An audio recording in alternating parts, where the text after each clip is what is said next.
আসসালামু আলাইকুম দর্শক।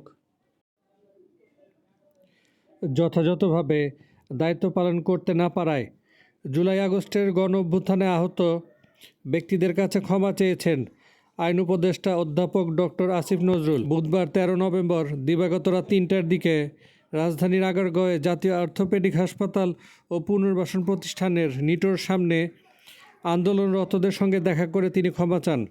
আইন উপদেষ্টা ছাড়াও স্বাস্থ্য উপদেষ্টা নূরজাহান বেগম, যুব ও ক্রীড়া মন্ত্রণালয়ের উপদেষ্টা আসিফ মাহমুদ সজীব ভুঁইয়া এবং উপদেষ্টা মাহফুজ আলমও সেখানে যান। আইন উপদেষ্টা আসিফ নজরুল বলেন, আমি প্রথমেই আপনাদের কাছে ক্ষমা চাচ্ছি।